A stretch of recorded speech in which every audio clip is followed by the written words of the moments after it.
guys ready for your next comedian, ladies and gentlemen? This is my brother right here, man. I met this guy in an anonymous group that I cannot name, but the initials are NA. Me and this dude, I've known him for many, many years. I didn't know. He wanted to come see me at a comedy show, so he called me up. He was like, hey, man, I heard about you, man, and I want to come see you. And I said, great. I'm doing a show at this bar in Long Beach. And he fucking get there, and he was sweating the whole night. I didn't know it was. He had 1 year of being clean and sober. And he was just going, yeah, it's fucking great, man. I didn't know and shit. So ever since then, man, I love this dude, man. This dude, man, has been taking off all by himself. He's been doing all these shows around town and LA and Hollywood. It's a bad motherfucker. Ladies and gentlemen, please give it up for Mr. Tony Ortiz.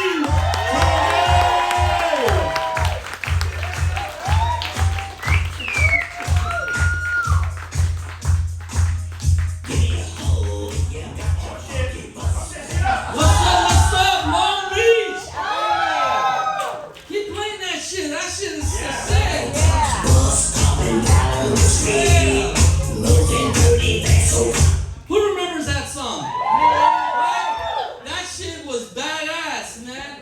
I love that song, man, because in the beginning of the song it says, give me a hoe if you got some funky butt. Right? Like when I was like 16 and a virgin, I jumped on that funky bus fare and shit, and I was looking for some hoes, but there wasn't shit there, man. I said fucking song light and shit.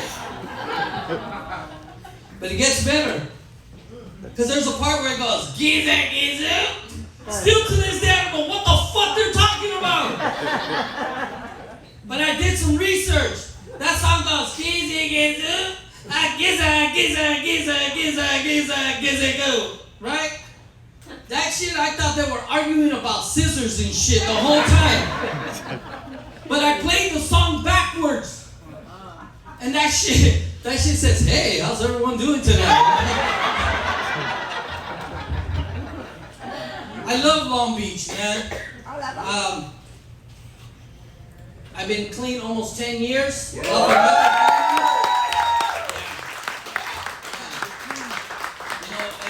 Long Beach is a place where I used to do all my meth and shit, you know? But let me tell you, man, that's not all just bad things about Long Beach. They also got some really nice places in Long Beach. Like they got really nice restaurants in downtown Long Beach, right? So I was in downtown Long Beach and I was craving a hamburger, and I went to this place called Hamburger Mary's. I went in there for a hamburger and came out with a hot dog. Yeah, that was a big hot dog. Where are my couples at? Any couples? Come on, stop lying. How long have you been with your wife? 20 years! Fuck, congratulations, man. Let's give it up for 20 years. You don't get blowjobs anymore, huh? After 20 years, man. Like, look, man. Today, man, I told my girl, you know, I was gonna go out with the fellas, and she's like, no, you're not gonna go nowhere and shit. And I was like, okay, well, give me a blowjob. She goes, okay, you can go. So I took her away with that shit. But before I got engaged, just to let you guys know, I've been engaged. I got engaged 9 years ago. No, seriously, man. You know you have to have a right girl, man. But before I met my significant other, I dated a lot of women, right? Look, I want to be politically correct when I say this. Fuck it. I fucked a midget. She was really fun to be with, man. Like, she gave me a blowjob standing up. And she used to like to play games, you know what I mean? She used to like to play hide and seek with me and shit, right? Like she was really good at that shit. You know, she used to tell me, if you can find me, you can fuck me. And I was like, alright. So I'm like running around the whole fucking house looking for her. You know what I mean? The whole time she was in front of me in the bed, I thought she was a pillow underneath the fucking blanket, you know what I mean? I started getting desperate, Marco. But she got mad the first time we went out, man. I took her on a date, and we ended up going to the carnival. And people thought that she actually worked there. And they were coming up to her, and they were like, hey, when's your next show? And so she started talking shit to me, right? And this is how the argument went. Listen, you little fucking bitch. I'm tired of you fucking with me. So I picked that damn ass up, and I put her up, and I started walking away. And this little girl said, Mommy, can I have one of those? She thought I was carrying a carnival toy and shit over my shoulder. Then I dated a chola. Any cholas here? No? Good, I don't feel like getting stabbed. At first, when I dated this chola, I thought she had like a Sharpie fetish. You know, I thought she was like a tagger. But I realized that every time we got into an argument, she used to like to draw her face expressions and shit. You know, and one time she looked at me and she goes, I'm fucking mad at you. And she drew these Judge Judy eyebrows and shit, and she was mad dogging me. And she goes, I'm leaving you. And I was like, what? Like, why? She goes, because I want a man that can put some spice in my sex life. All right, so I ate her out with tahini. Fuck it. That put some spice in her fucking sex life.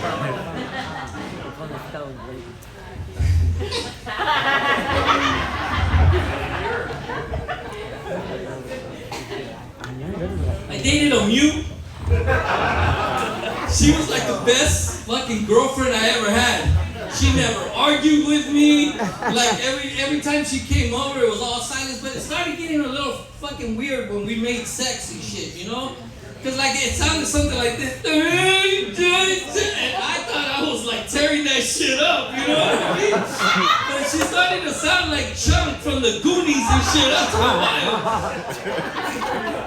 Yeah. Then I had a friend, man. You ever had that friend that thinks that she knows what you want? Like she said, Tony, I got the best girl for you, man. I was like, all right, cool. She goes, well, I'm going to hook you up. You're going to settle down. And I was like, fuck yeah. So I went and met this girl, and she was at the bar. I walked up and told the bartender, hey, bartender, I'm here to meet somebody. My name's Tony. She was standing right here next to me with some dark-ass shades, right? And I was like, fuck. She goes, Tony, is that you? And I was thinking to myself, oh my God, she hooked me up with a fucking tweaker. Oh, Jesus. But she was facing the opposite direction when she was talking to me. And I was like, oh my God. She hooked me up on a blind date with a blind chick. And she was like, my name is Journey. I was like, stop lying, bitch. You don't even know where you're going. So she started to feel my face. She goes, can I feel your face? And I was like, yeah. She goes, ooh. Oh. Ew. And then she grabbed my dick.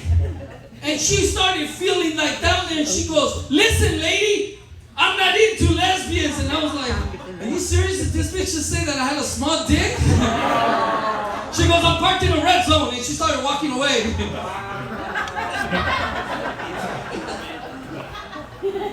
Yeah, like I said, I got 10 years, almost 10 years clean, man. And when I was doing methamphetamines, I thought I was invincible, man. I thought I was Superman. I was 94 pounds, and I thought that I could fight a 400-pound woman. She took, no, man, this bitch was crazy. She stole my chain and my bracelet, and she said, if you want your shit back, you're gonna have to come see me. And I was like, bitch, you 400 pounds. It's hard not to see you. So I confronted her the safest way that any 94-pound person can. I called her on the phone and I said, hey, listen, can I have my stuff back? She's all like, come see me. And for those of you that don't know what come see me means, she wants to fight. So I went by her house on my beach cruiser, and I was cruising on my beach cruiser, and she looked at me, and she made eye contact, and she went like this. And my ego got hurt, because I said, did this bitch just John Cena my ass? I I was like, all right, bitch, you want to see me? Meet me around the corner. And so I parked my bike like 3 houses down because I knew that if she chased me, she wouldn't catch me because she would be out of breath by that time. So I started hyping myself up. I was like, yeah, bitch, you don't want to see this. You don't want to see this. And I was like, yeah, she ain't coming. And then all 400 pounds hit that corner. She just started coming at me like, and then I started thinking, I was like, oh my God, she really is coming. I have to think fast, right? Like, what am I going to do? Fuck it, I'll kick her on the pussy. Pah! Put this bitch down, you know what I mean?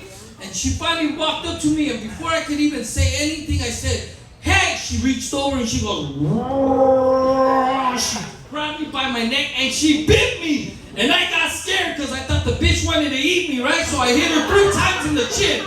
Pop, pop, pop. And all she did was just look at me and go.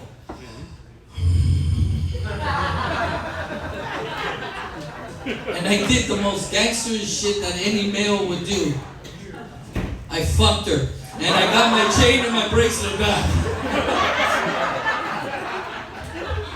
Fuck, did I take one for the team. I think I took one for the town. I'm telling you, man. Fuck, I'm fucking sweating up here, man. I feel bad. I just recently lost 20 pounds. You have to lose weight when your friends tell you that it looks like you're wearing a neck brace and shit because I'm so fucking fat. Like, that's some fucked up shit, you know what I mean? My girl says I snore too much because I'm fat, you know, so I had to do something about it, man. My friends told me one time, he goes, hey, Tony, man, you don't look so good. And I was like, really? He said, have you had your prostate checked, bro? And I was like, no. He said, I think you should get your prostate checked. I was like, all right, so, I made an appointment and shit, and 15 minutes later, I hear this.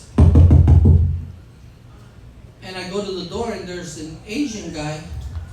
Kind of look like that guy right there. Oh, my gosh. He was dressed in a doctor's suit. And I opened the door, and he goes, are you Mr. Ortiz? Okay. And I was like, yeah. My name is Dr. Kwan, okay? I'm here to check your prostate, okay? And I was like, fuck yeah. I said, some people have PPO insurance, some people have HMO insurance. I have Here You Go insurance, so there might be some good insurance for a motherfucker to come to my door and check my prostate. So I said, Doc, come on in, man. You put down your pants right now, okay? And I'm going to check your prostate, okay?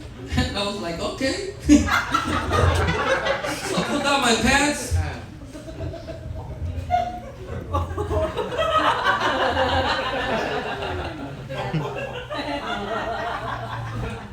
He's been back there for quite a while. And I said, hey, Doc, you sure you know what the fuck you're doing? And his finger comes around my ear and he goes, shh.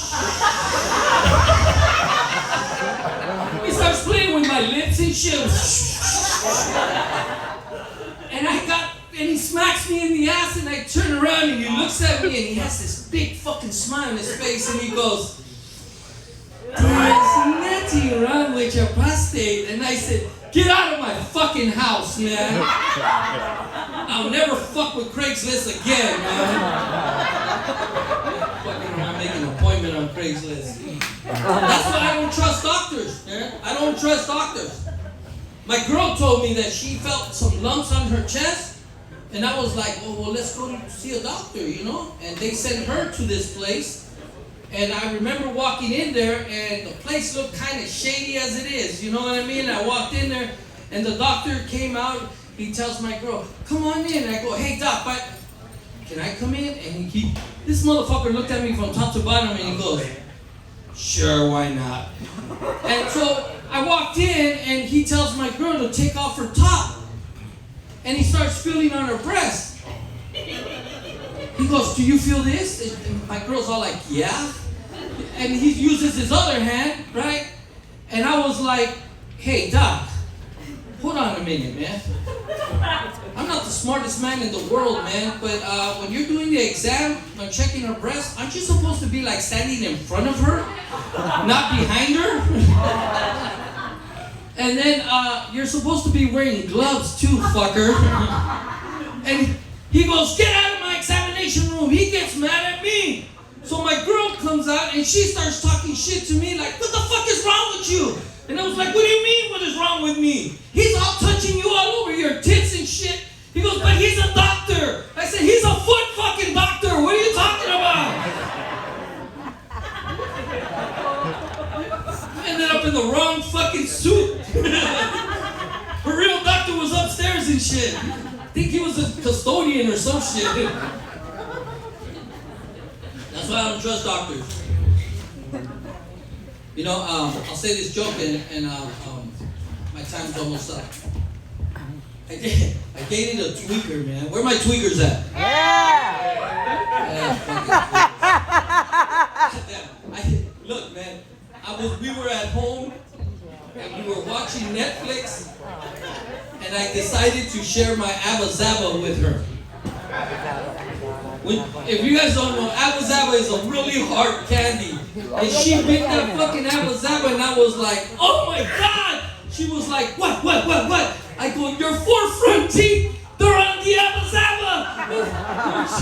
All of a sudden, she had a list. She was like, oh my goodness, we need to go to the hospital.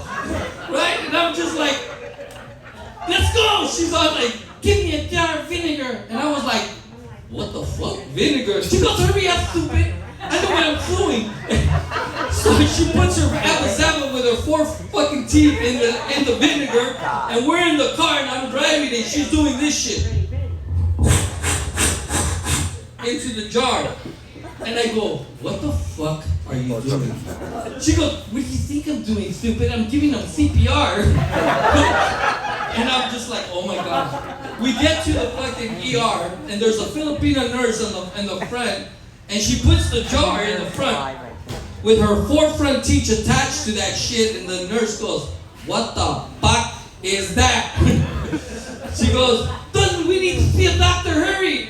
She goes, get the fuck out of here. Well, she ended up getting arrested for 5150 because they didn't believe she had teeth to begin with. My name's Tony Ortiz, man. That's my time. Thank you guys. Give it up for your host, Charles Sanchez, man. Give it up for Tony Ortiz, ladies and gentlemen. Love you, Tony. Tweakers and shit. Yeah, what'd you do? Fucking suck on the mic? This shit is wet and shit. Yo, Tony! One more time, this is Tony Ortiz. My brother.